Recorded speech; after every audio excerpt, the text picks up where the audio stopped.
everyone! Welcome ulit dito sa aking channel, and today's vlog, hindi matapos-tapos na loan app review. Kasi nga, napakarami yung mga pautangan online, yung iba't ibang mga loan app na makikita sa Google Play Store at sa App Store, at hindi na natin alam kung saan nga ba tayo uutang. Ano nga ba yung mga magandang utangan at yung mga hindi, yung mga tipong matataas ang interest, processing fees, at napaka-short term lang. Kaya sa video na ito mga beshies ay isang loan app pa rin yung gagawin ko ng aking honest review. Ayon nga kasi sa loan app na ito ay pwedeng makahiram up to 20,000 pesos. May interest rate daw na 0.01% per day at loan terms up to 120 days. So fast nga daw, napakabilis daw yung pag-process nga nito ng ating loan application. Pero bago natin ituloy mga beshies, may good news nga po ako sa inyo. Kasi every Saturday ako ay namimili ng tatlo na mabibigyan nga po natin ng cash. At every 25th of the month naman, ako ay nagpapag-giveaways din ng cellphone. So, para nga makasali dito, ang kailangan nyo lang gawin ay panoorin yung buong video, mag-comment, i-like nga yung ating video, i-share, at huwag kalimutan na mag-subscribe para maging updated ka nga sa announcement ng ating GCash and phone giveaways. At syempre, maging updated ka sa mga videos na i-upload natin kung saan nga ba tayo pwedeng uutang. So, let's get back to the topic mga beshies. And here nga, UPeso Philippines Fast Lending under ng UPeso PH Lending pa rin. Itong pag-uusapan natin. So, once na i-open natin ito, may mga gusto na namang access ang UPeso sa ating phone, like yung installed application, yung phone, financial SMS, at yung call record. Allow UPeso to take picture and record videos to access your phone call logs. Click nga lang natin yung allow. So, kahit naman ayaw natin talaga na utang dito, kung talagang wala tayong option, sinusubukan natin yung iba't ibang mga pautangan online, diba? Pero, yun nga mga beshies, hayaan nyo muna na ako yung mag-try ngayon para ma-check natin kung paano yung interest and processing fees nung UPeso. 20,000 pesos daw yung pwede nating mahiram, 0.01% per day na interest rate at 120 days or hanggang 4 months na loan terms. So, yun na nga, continue with this number. So, enter your mobile number. So, ito na nga yung number na ginamit ko mga beshies. Please input your cell phone number.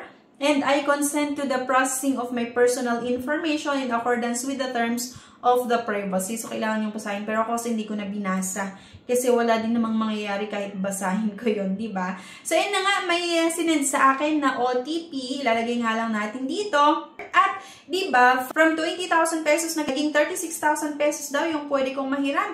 At eto, may mga kailangan na naman akong sagutan. Itong mga basic information like yung marital status, yung education, at yung address. At yung address nga na nilagay ko dito, or itong mga infos na nakikita nyo ay hindi ko talaga info ang mga ito. Diba, gawa-gawa ko lang para maipakita lang sa inyo kung ano nga ba talaga yung mga sinasagutan sa app na ito or inside the app. Pero after naman nun talaga, ine-erase ko din, binabalikan ko, tapos nilalagay ko talaga yung infos ko nga. Kasi talagang ma-decline yung loan natin kung mali-mali nga yung ilalagay natin, diba? Na information, hindi tugma dun sa info na nakalagay sa ID natin, diba? Like yung pangalan. So, halimbawa lang ilagay ko dito, 71 Wang Street, Agtango, Bangid, Abra. Ewan ko kung may 71 bang na address. Pero yun lang, kunwari lang, okay? Kailangan nating masagutan mga beshies itong email address. Lalagay daw natin at yung Facebook authorization authentication. So, optional naman daw ito. Completing Facebook certificate will increase you pass rate by 30%.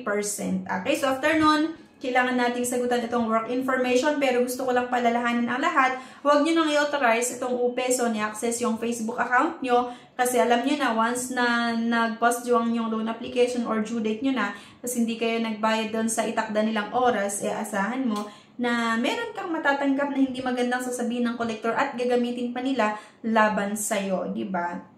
I mean, baka sabihin i-contact si ganito or si ganyan. So, huwag nyo nang i-authorize ni-access yung Facebook nyo. Okay? So, maglalagay lang tayo ng contact references and after that, identity information. Mamimili lang kayo kung anong ID yung available nga sa inyo. So, sa akin nga, UMID ID. And please input ID number. Ilalagay nga lang natin dito yung ID number. So, sa akin nga, ID number ng aking UMID ID. So, upload your valid ID. At may nilagay nga itong sample, and please ensure the ID you uploaded matches with the ID type selected above. Kailangan lang natin picturean yung ID at yung kailangan natin syempre na mag-selfie. Please complete face recognition. After that, kailangan nating sagutan nga itong complete name, then yung date of birth, at dapat daw yung sasagot natin dito ay same doon sa nakalagay sa ID. And please check if the information below matches the details on your ID. Incorrect information may cause the system to reject your loan application. So, ayan na nga. Confirm lang natin itong mga beshies at withdrawal info. Mimili lang ulit tayo kung saan natin gustong matanggap yung loan proceeds, e-wallets, or via bank. Pag online bank naman, lalagay lang natin dyan yung bank account number, and same lang din naman dito sa e-wallets. So, sa akin kasi GCash yung pinili ko, pero pwede din daw sa PayMaya, sa GrabPay, ayan. GCash account number, lalagay lang natin dito, at submit nga lang natin dito mga beshies. Continue lang, eto na. Confirm loan, hanggang 2,000 pesos lang daw yung pwede kong mautang. 1,000 to 2,000 pesos at 2,000 nga yung pinili ko. Ang in-offer lang sa akin na loan terms ay 7 days. Doon sa 2,000 pesos, ang matatanggap ko lang ay 1,110. Diba? 2,000 pesos yung maprubahan, then ang matatanggap lang ay 1,110 dahil nga meron itong credit assessment fee na 252, platform service fee 336 at account management fee na 252 pesos. Kaya nga, doon sa 2,000 pesos, 1,110 lang yung matatanggap ko at kailangan kong bayaran yung 2,000 within 7 days. So, dito may nakalagay na total repayment nga doon sa 2,000 pesos. Ang first schedule ko daw ay sa August 28, 2022. Nag-apply po ako ng August 22. So, ang unang babayaran ko ay 1,998.8. At meron pa silang nilagay na due date ko daw sa January 18, 2025, 0.2 pesos, pero free nga daw ito kapag magbabayad ako ng 1,999.8 sa August 28, 2024. So, ginawa tayong walang alam dito, di ba? Akalain mo maglalagay ka ng 0.2 sa January 18, 2025 para masabi lang na 2 repayment or 2 installment.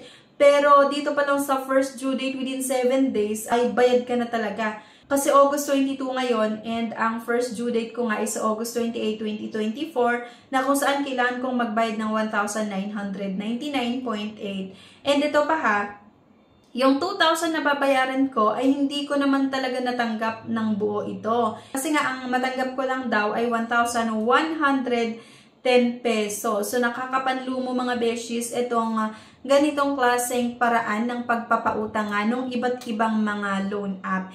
At syempre, kung talagang wala kang inaasahan, wala kang mahiraman sa kaibigan, hindi ka makahiram sa katrabaho or sa kapamilya, talagang ma-force ka or yung tipong itutuloy mo pa rin, isasubmit mo pa rin yung loan application mo kahit ganito yung mga fees na ikakaltas ng mga loan app na ito, di ba?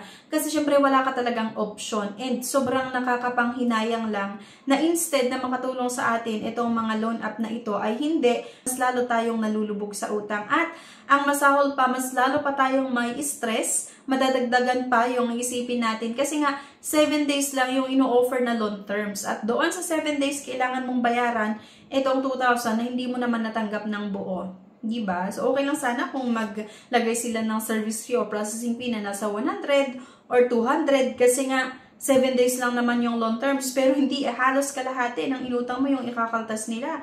Then, kailangan mong bayaran ng buo itong naaprubahan na loan amount kahit nga hindi mo natanggap. Hindi buo yung natanggap mo. So, please lang mga beshies, as much as possible, iwasan natin itong mga ganitong loan app or pautangan online kung ayaw nyo na mas lalo tayong ma-stress. Yan lang mga beshies. Anyway, thank you for watching. And please don't forget to click the subscribe button. Sana i-like mo nga din yung video at huwag niyong kalimutan na i-share. Thank you guys and see you on my next vlog. Bye-bye!